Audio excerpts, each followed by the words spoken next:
Hello and welcome to another episode of An Imperfect Leader, Leadership in After Action, a series where leaders look back at decisions they've made and consider a series of questions.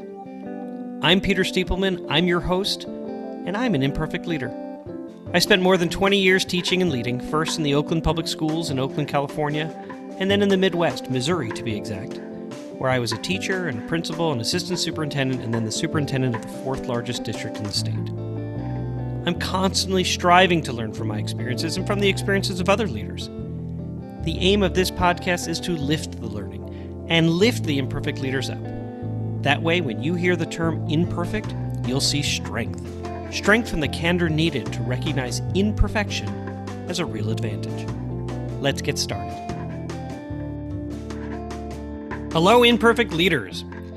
You can now pre-order my book, An Imperfect Leader, Human-Centered Leadership in After Action, by going to Amazon, Barnes & Noble. In fact, I've been seeing it online at lots of bookstores. So I am told that pre-ordering is an important part of the book publishing process. So thank you for your support.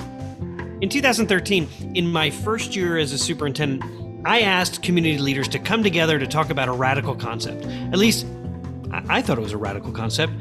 The idea was to create a community school. It would be a school dedicated to the needs of the whole child and the whole family. It would be year-round. It would be on 12-week cycles, 9 weeks of instruction and 3 weeks of intercession, where teachers would have time to recharge and then plan for the next cycle, and kids would stay enrolled, but they'd be enrolled in a wide range of courses they wanted to take. The community school would have community resources like health and mental health services, a dental clinic, before and after school care. It would be a community school for the community. In 2013, we convened and I shared a vision for the school, and I really sensed that there was just more apprehension and reservation than actual genuine excitement. And so I got discouraged and I moved on. I should probably do my own after-action review on this. One thing I know, though, is I just didn't have a strong skill set yet when it came to systems thinking. My guest today didn't get dissuaded from establishing a community school. He set a big, hairy, audacious goal, which he called a BHAG, which at first I thought, what are you calling me? He used the metaphor of a phoenix rising from the ashes. He talked about adaptive capacity. Listen, I was just so inspired by his experiences in Tulsa, Oklahoma. Kirt Hartzler is my guest. Thank you so much for tuning in. Today on An Imperfect Leader, Dr. Kirt Hartzler is my guest. Dr. Hartzler has been the superintendent of Union Public Schools in Tulsa, Oklahoma since 2013. Now, what's special about Kirt is that he brings to the position a rich institutional knowledge and a sense of strong pride for what is called the Union way.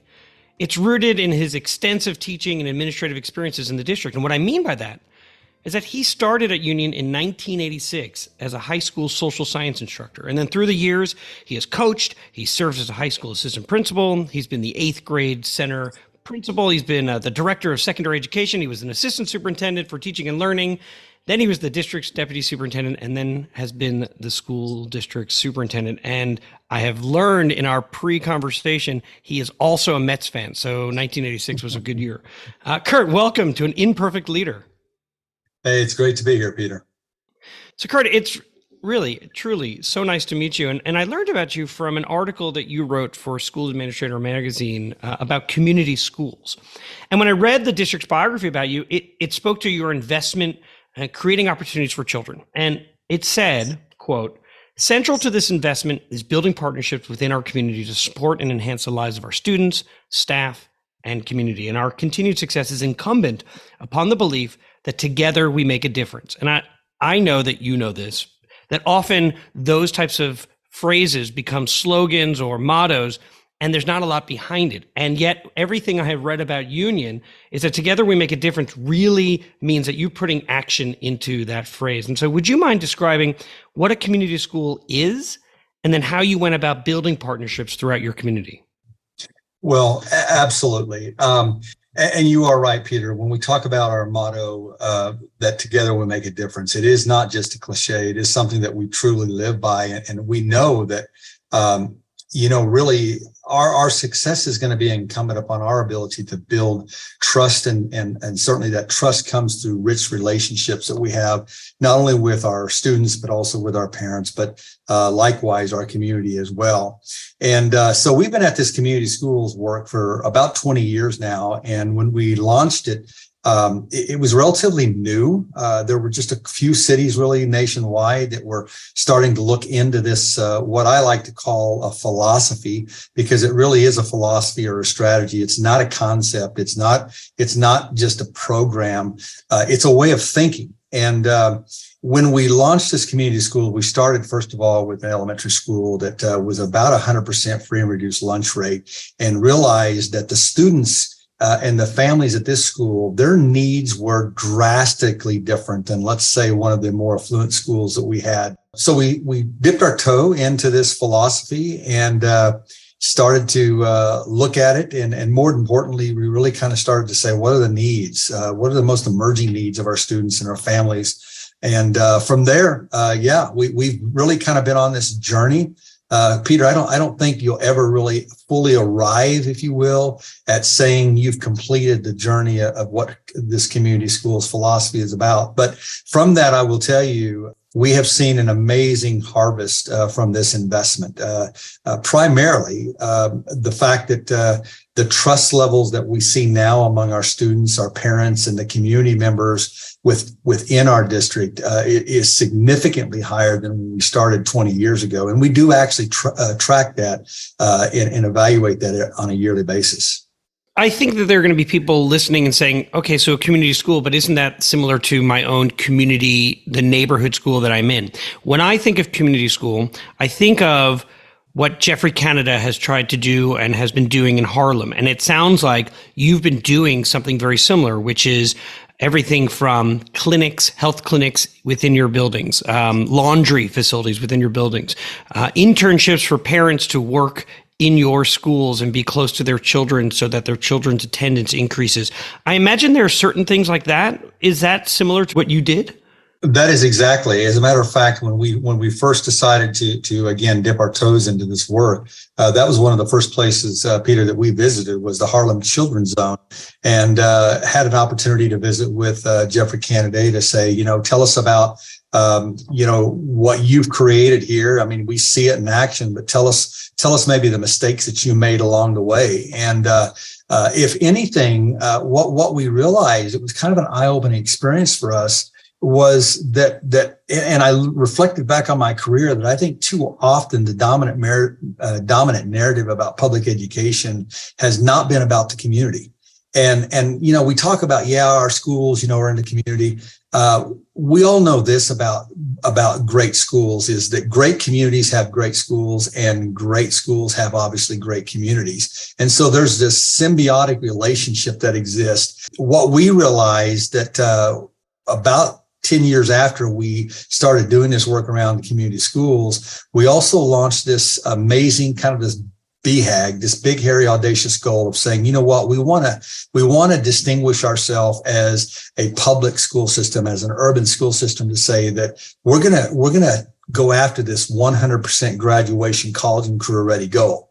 And so the community schools philosophy really espouses nicely to this goal. And what we realized is that as we launched this goal, we had to kind of go back and reverse engineering everything that we were doing. And that was the one thing that we said, wow, well, this is going to augment and enhance our ability to arrive at that 100%, because first and foremost, we're going to be identifying the needs of our students and our parents and those schools. And so that's what we did. We started actually in the most blighted part of our district, and what was the most kind of low socioeconomic area.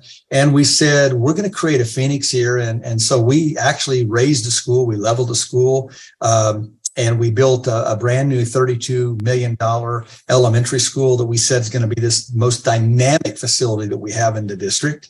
And not only that, we're going to create this community school village that has a $12 million health clinic that will serve the health needs, comprehensive health facility. So it's going to serve the needs of our students, our families, and not only just those in the Union District, but all of that part of Northeast Tulsa as well.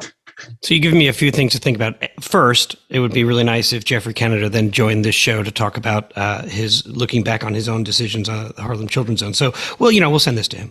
Second, more importantly than the quip is the fact that the metaphor of a phoenix rising from the ashes is such a powerful metaphor. And that as communities think about creating community schools, that you didn't just go to an already old facility that was run down, put up some paint and say, we're going to be this bright new place, but rather saying we're truly investing in our community and building this new building with a health facility and really being a beacon of hope, which is what we all want for ourselves and for our neighbors. But the sense of hope within your district, that to me is just so inspiring. And so as you were backwards engineering and as people are considering how they might want to do something very similar, what might be some first steps as they are thinking about creating something like a community school? Well, I will say that personally, you can't go at this alone. You're going to have to bring in the school, the staff, and then of course your parents and the community, because there's no way in the world that we could have said, hey, here's what we want. And we hope you want to be on board with it and let's build it. For us to have built a $32 million elementary school, which by the way, was our first community school, our first elementary school from concept to completion around this community school's philosophy, we had to have the approval of our voters to approve the bonds to build such a magnificent facility. And so if you think about it, the one thing that I was so pleased with is that we had passed 3 bonds to build this school by almost a passage rate of around 80%. How do you do that? Because I could imagine in a community, the haves will say, what's in it for me? And so why would I want to do that? And those who are impacted by this decision, you could have a small contingent that says, it really seems like you're creating a segregated school here. So why should we get behind that? That had to have been a really tough nut to crack. Well, we were very fortunate to have a community that, again, we continued to build trust along the way with the advent of this community school philosophy. Remember 10 years earlier. And so the folks in the northern part of our district certainly were all in and they understood it. What we had to convince those who were like in the more affluent part of our district is that, look, when it's all said and done at the end of the day, that all of our students' success is incumbent upon all of us rallying together to shore up perhaps some of the shortcomings that to no fault of their own that they had to deal with, such as maybe not having the adequate health services, right? Or the adequate academic supports and services that we wish all students would be able to have. And those who were living in homes that had more of the financial support, it was a given that they're going to enrich, the students' experience. So it really was a selling point, Peter, but I wouldn't say that it was the sell was extremely arduous or impossible. We just had to make sure that we were transparent. And that was the key for us is that, you're going to receive benefits from this because when all these students of ours come together from our 13 elementary schools and our middle school, think about this, that academically, kids are going to be much more engaged and focused, which in turn is going to be kind of a force multiplier by way of making sure that we march ever so closer to our 100% graduation college and career ready goal. My predecessor always said that when you approve a budget at that higher rate, 80% is very high, that they are really voting because they trust you as the superintendent. And I think he's right. And I think when you say together we make a difference, you were showing right there how much you meant it. In the leadership model that I use to advise others, there's a dimension called collective aspiration. And that's really the heart of an organization's work. And inside that dimension is a term, shared images of success. And it's one of my favorite terms because, for example, when someone says that they want all children to achieve, is there a shared understanding of what that means? With that in mind, What are the ways that you've been able to build so many partnerships around the term community school? Because, and I'll stop talking in a second, but I remember looking back, you had more than 100 corporate, nonprofit, faith-based partners that were helping with everything from after-school programs, classroom supplies, mentoring. So how did you frame this common understanding of what a community school means? A great question about all those things. And I will just say this, that, elite organizations have great alignment. And I think for us, that was the key. When we launched this 100% graduation college and career ready goal, I had a lot of colleagues and folks around the country said, I would really think twice before you do that, because that's an impossible goal. And what we like to think of it is that certainly maybe during my tenure, we won't arrive at that 100%. But what we have to make sure of is that we are constantly creating the environment and the conditions that will allow our students to continue to have success. And again, for us, it was all about alignment.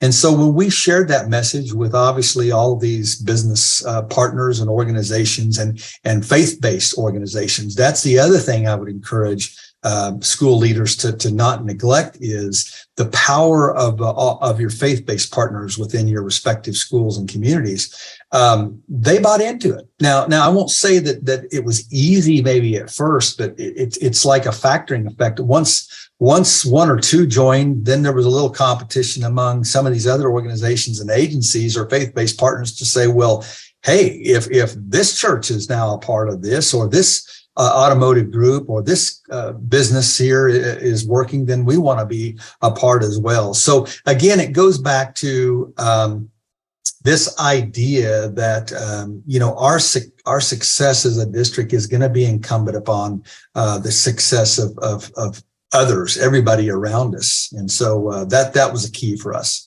Kirt, I'd like to ask you a question that I ask of every guest who comes on the podcast. How does the term "an imperfect leader" resonate with you? Well, I certainly understand it, because I know I've made plenty of mistakes along the way, but I also understand the importance of a term, a construct called adaptive capacity. And in leadership, that more or less is conceptualized as that when you have a setback, you don't look at it necessarily as a failure. You simply learn from it. And there's been a lot of great quotes throughout history from Lincoln and through many others that talked about that, hey, I don't ever really fail. I just learn. And I think that's very true for me as a leader and for us as an organization. If we're not constantly trying to be relevant to and for our students, then I don't think their experience will be enriched at the level that needs to be.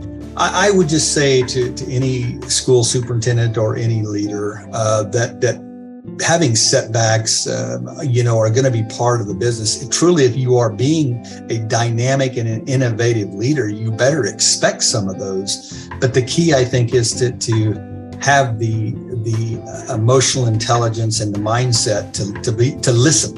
More than anything, listen to what's happening. Look at the data. Listen to the people that it's impacting. And if you realize that the data are not telling you that this is a worthy or a wise investment, then stop it or change directions and do something different. And we'll be right back. An Imperfect Leader is brought to you by EdConnective, whose mission is to ensure student success through transformative teacher training.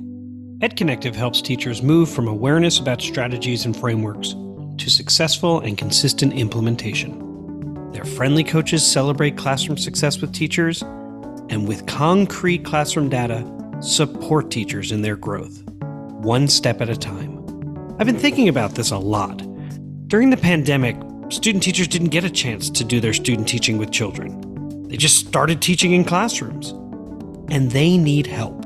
Across the nation, states are adopting higher expectations to make up for learning loss. That's where EdConnective fits in. Their vision is that every student deserves a great teacher, and every teacher deserves a great coach. Find out more by contacting them at edconnective.com. We're back for segment 2 of an Imperfect Leader called Imperfect Leadership in After Action. Dr. Kirt Hartzler is my guest, and Dr. Hartzler is the superintendent of Union Public Schools in Tulsa, Oklahoma. In this segment, we ask our guests to deconstruct a decision they had to make, and then we discuss it. So, Kirt, what happened? Well, I will tell you, for me, one of the best examples I can give had to do with thinking that we could ultimately do away with snow days, the instructional days that our students would miss, because we now have technology, right? We have Zoom and we have this incredible ability to communicate. And when we launched this, truly, I had a lot of support, not only from the administration, but our parents said, okay, yeah, what a novel idea, great idea.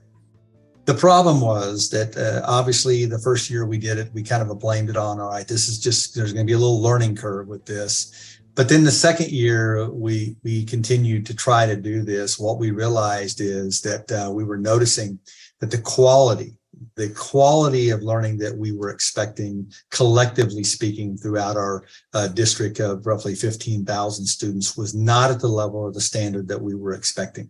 And so after that second year, this was an easy one for us to come back to say, you know what, we need to think differently about this. And so nowadays, when we have to miss a school because of a snow day, we don't say that, we're going to use it as a virtual day so that we don't have to make up the day. We'll simply make up the day at the end. So to ensure that we're going to get that quality instruction. But I will also say, Peter, that it's not like that we've totally done away with this idea of our kids learning virtually. We do have still some blended learning experiences. And I think, with anything, we're continuing to get better at this because there is a skill that I think our teachers have to learn as well as the students. And that's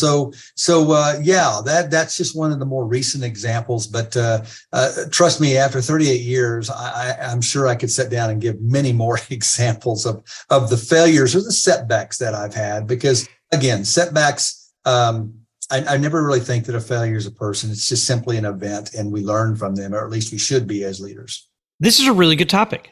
Superintendents across the nation are considering how are they going to take what they've learned, particularly through the pandemic, about virtual learning and online learning, and be able to apply it in different circumstances. The thought of doing it for snow days absolutely has gotten legs throughout the nation, and I'm curious about your experience. So looking back as you were making these decisions, what do you think got overlooked? I think I overestimated the, skill level and the ability of our teachers, collectively speaking. When you've got, over a staff over 2,000, roughly 200 employees, you just assume that maybe all of them are quick learners, if you will, with technology. And that was one of those critical errors that I made as a leader in assuming and thinking that, this curve won't be as steep maybe as what it was. It was kind of a rude awakening for me as I began to hear stories about, what was taking place and also what wasn't taking place by way of good quality instruction and learning.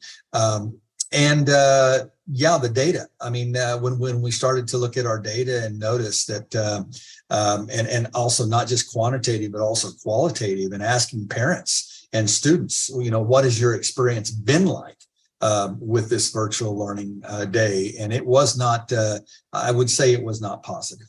So it sounds like leading into this decision, to go back to a previous conversation we had about a shared image of what success looks like, that possibly what was overlooked was a shared image. So in concept, it was, well, yeah, that sounds like a good idea. We could still count it as a school day and we'll have school. And while we can't physically be in the building, and there will be instruction. But in terms of a practice, a shared image of what that was going to look like potentially was overlooked. Does that sound?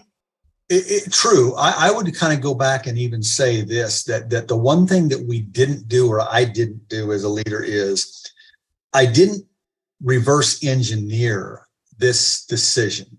So looking back, I wish I would have said, okay, if we were to have a virtual learning day in place of a snow day, then what are the conditions? What are the skill sets? And what are those things that we really need to make sure of that we have in order to make this a viable learning experience? So again, I think that's a perfect example of saying, hey, wow, when we thought of this, what a novel idea, what a great idea, but we didn't do, or I didn't do the due diligence as a leader to say, all right, virtual learning experience here is the why, it's the criteria. Now let's look at the X or the X's to determine that X or Y relationship to ensure that this is going to be, again, a viable learning experience for our students. What did you learn about relationships, or what new relationships were formed? Well, we kind of pride ourselves, if you think about that motto in terms of living by it, together we make a difference. We work under the philosophy that we have an open door policy. That's true for our students. That's true with our parents. 5 years ago, I launched a Superintendent Student Advisory Committee, primarily because I was hearing from parents. I would hear from our staff members and our teachers. But the one voice that I wasn't hearing enough of happened to be the students. And so when we talk about the importance of those relationships, we need for all members, all stakeholders within our community to understand that when you have a problem or there's a concern, don't be quiet about it. I mean, email me, call me, set up a meeting with me, and let's talk about that, because I think that's the only way we get better. And with our students, Peter, the one reason why I wanted, and I thought it was so important to meet with them about 4 to 5 times each school year, is because as adults, we can look at the research.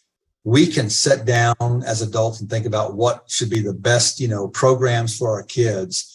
But sometimes we overlook the most important stakeholder, and that is hearing from our students about what they want and areas that we can improve on. Sometimes is really an enlightening experience, because I tell my Superintendent Student Advisory Committee students that this is not the time to come in here and more or less be politically correct or be quiet simply because I'm the superintendent. You need to tell me, what can we do to ensure that the conditions that you are living in within these schools are maximizing your ability to learn? In the end, what was something that was good that came out of this situation? Well, I think just the acknowledgement that don't assume that people have the ability to feel comfortable, if you will, or have the skill set to be able to instruct or teach in a very effective manner using technology. It is something that even to this day that we know through our professional development, it's got to be tighter. And we're going to continue to have to almost scaffold this skill with all of our teachers and our staff. Still understand that, look, 1 step forward or 2 steps forward, we still might be 1 step backwards, but we've just got to continue to keep this as a focal point. And it's not something, again, that we want to say, well, we know we don't ever want to do again. We know this about technology, that it's going to continue to disrupt things, but not in a bad way. It's going to continue to disrupt the methodology, right, that we've learned about education. And if anything, we want to be able to use this technology as a fulcrum to say, all right, let's, with these digital natives that we have today and these digital students, let's make sure that we're able to utilize this in a way that, again, that will advance their understanding in the way of learning things. What might be some examples that you have seen in terms of technology and how it has improved the likelihood that Union as a school district is going to get to that 100% graduation and career ready? Well, we've been able to, obviously take those experiences and continue to learn and build from those experiences. We have a virtual learning academy that we launched and that program has been an overwhelming success. As a matter of fact, in 2014, it was recognized by President Obama as one of the innovative programs in the nation. And today, we still have well over 1,000, probably I want to say 1,500 of our students taking part in that Union Virtual Learning Academy. But it's because, again, when we've had these bad experiences with technology and learning, we just didn't say, okay, never again. We learn from those experiences to say, well, how can we think differently? What are things, we can change? To say that they're going to want to go back to that traditional way of setting and that didactic, if you will, methodology of teaching, there's no way. We expect a lot of our students when they get to be high school kids that we tell them, we're going to trust you as long as you give us the ability to trust you in terms of keeping up with your schoolwork, being responsible for your behavior, and, really more than anything. And I think our parents appreciate this. We're working with them and trying to create a seamless transition for these students to become more like adults in high school. What is something that you would tell our communities and our leaders around the nation right now about public education? I think nationally, what's frustrated me is that I've noticed over the last several years since the pandemic, I think I've seen a kind of a devaluing or a professionalization of what teaching is about. That's concerning to me as a nation. I think more than anything, our country, from where we're at today and where we need to be, our democracy, we know, is certainly something that is not a given. And in public education, I think public education serves as one of those antecedent conditions and institutions that we must have, and we must make sure that it's strong for our students in order for our democracy to flourish and to survive. And so I just hope that in the near future, certainly sooner than later, that we bring back the respect and the value that our teachers and our public schools so deserve. Unfortunately, public schools have received really a bad rap lately, and people, buy into that narrative that our public schools are failing. And I disagree with that. I think we have amazing, collectively speaking, public schools in this country. Certainly, we can make them better, but collectively speaking, when you think about our students and education, public education in this country, it is something that we should be proud of. But we should constantly be trying to work on, obviously, making it more relevant and making it better for students. My guest today was Dr. Kirt Hartzler. He's been the superintendent of Union Public Schools in Tulsa, Oklahoma since 2013, but a leader in the district since 1986. Kirt, it's one thing for a superintendent to say they're deeply committed to their community. It's another thing to think about the relationships that families have to their schools and then deepening those relationships. And having had you on today's episode really has provided leaders all over the nation with some really valuable takeaways on how to further deepen supports and opportunities for children. So, and particularly, from the perspective of community schools and then alternative ways of accessing one's education. Thank you so much for being my guest. Hey, it was a pleasure to be here, Peter. Thank you. Music for An Imperfect Leader was written and arranged by Ian Varley. Sam Falbo created the Daruma doll butterfly artwork. Imperfect leadership is not a scarlet letter. It is a badge of honor. It recognizes that serving as a lead learner is about being a vulnerable leader, an empathetic leader, a compassionate leader. And I'm proud to be an imperfect leader, so I hope you'll join me next time for another episode of An Imperfect Leader, Leadership in After Action.